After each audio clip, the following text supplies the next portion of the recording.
Il est important parce qu'il nous équipe. Et je voudrais ouvrir une brèche ici. Frère, avoir le Saint-Esprit, c'est une chose. Mais être baptisé du Saint-Esprit, c'est une autre chose. Alléluia. Si tu n'es pas baptisé dans le Saint-Esprit, tu verras qu'un jour ça va. Un autre jour ça ne va pas. Un jour ça va. Un autre jour ça ne va pas. Pourquoi? Parce qu'il te manque cette dimension de feu. Le frère Alex parlait to be baptized of Holy Ghost and fire. Ce feu qui doit brûler en toi. Parce que lorsqu'il brûle en toi, personne ne te comprend. Parce qu'il y a un feu qui brûle. Et ce feu brûle au rythme du battement de cœur de Dieu. Au rythme du battement de cœur pour gagner les âmes, pour exhorter les frères, pour bâtir l'église, pour restaurer l'église. Et tu te lèves et tu pars pour la gloire de Dieu. Alléluia.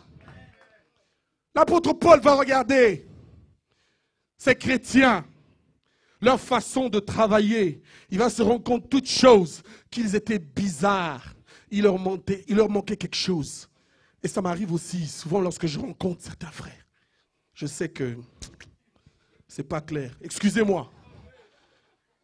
Pourquoi? Parce que le Saint-Esprit est un témoin. Pas oculaire, mais témoin visible par ses œuvres. Là où le Saint-Esprit est, il y a les œuvres de la gloire de Dieu. Là où le Saint-Esprit est, il veut déranger. Parce que son boulot est de déranger. Déranger les œuvres du diable. Partout où il passe, il veut déranger. Pourquoi? Parce que le temps passe et Jésus-Christ revient. Les prophéties s'accomplissent. Il faut que l'église soit enlevée. Il dérange. Partout où il passe, il dérange. Pour la gloire de Dieu. Je dis pour la gloire de Dieu.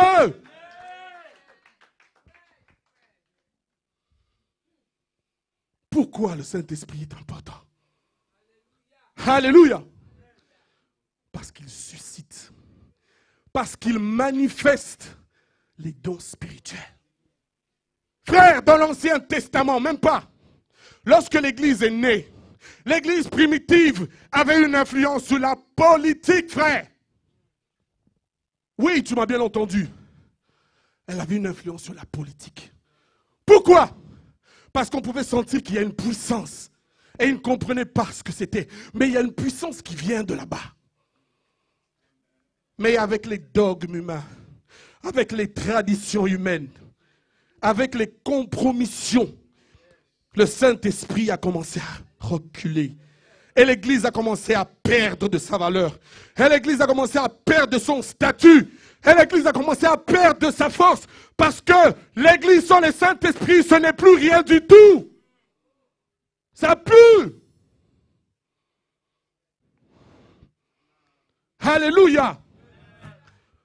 Il suscite les dons du Saint-Esprit, les dons spirituels. Pourquoi? Parce qu'il s'agit d'une œuvre spirituelle, frère. Et l'œuvre spirituelle ne se gère que par le spirituel. Lorsque Dieu veut parler à son peuple, il peut décider de déposer une prophétie au travers d'un frère ou au travers d'une sœur. Et il parle directement à un frère. Lorsqu'il veut donner une parole de connaissance pour pouvoir aider un frère. Lorsqu'il veut donner une parole de sagesse pour pouvoir régler une situation. Frère, laisse-moi te dire que si tu es baptisé dans le Saint-Esprit et que tu es né de nouveau, tu as la double nature. Tu as la double nature. D'un côté humain, certes, mais de l'autre côté, la main puissante de Dieu. Je dis la gloire de Dieu. Je dis l'autorité de Dieu te manie à sa guise, parfois même sans que tu ne le saches. Tu es extraordinaire. Alléluia. Il suscite les dons du Saint-Esprit. Et aujourd'hui, l'Église, plus que jamais, en a besoin.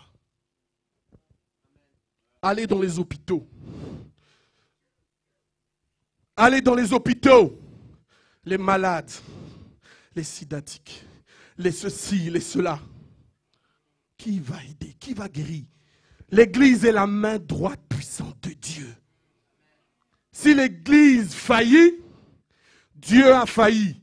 Mais je bénis le Seigneur qu'il est en train de restaurer l'Église. Je bénis le Seigneur qu'il est en train de susciter des serviteurs de Dieu, des gens qui ne vont pas regarder forcément à l'apparence, mais qui vont juger les choses selon la vérité de l'Esprit, qui vont véritablement se lever pour marcher pour Dieu. Je dis qu'ils vont véritablement se lever pour marcher pour Dieu. Alléluia! De quoi as-tu besoin? Je te dis une seule chose. Désire le baptême du Saint-Esprit et déclare la parole de Dieu. C'est tout ce que tu as à faire.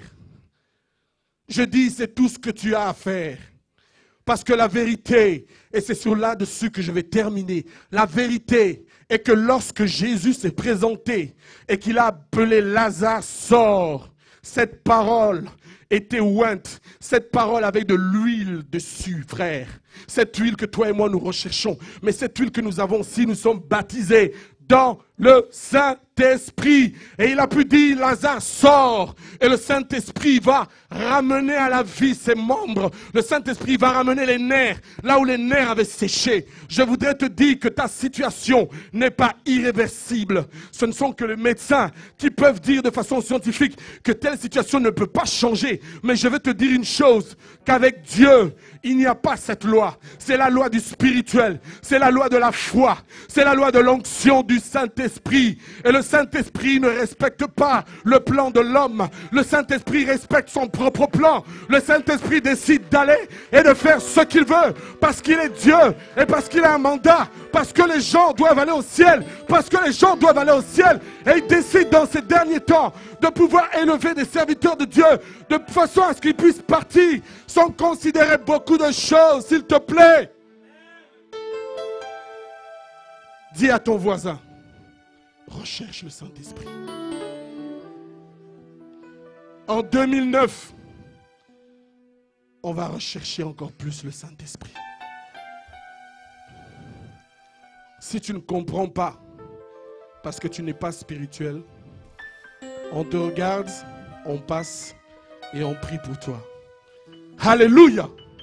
Lève-toi et acclame le Seigneur Jésus, s'il te plaît. Vas-y! Pousse des cris de joie pour Jésus en ce lieu. Pousse des cris de joie pour Jésus en ce lieu. Je dis pousse des cris de joie pour Jésus en ce lieu. Alléluia! Que Dieu vous bénisse.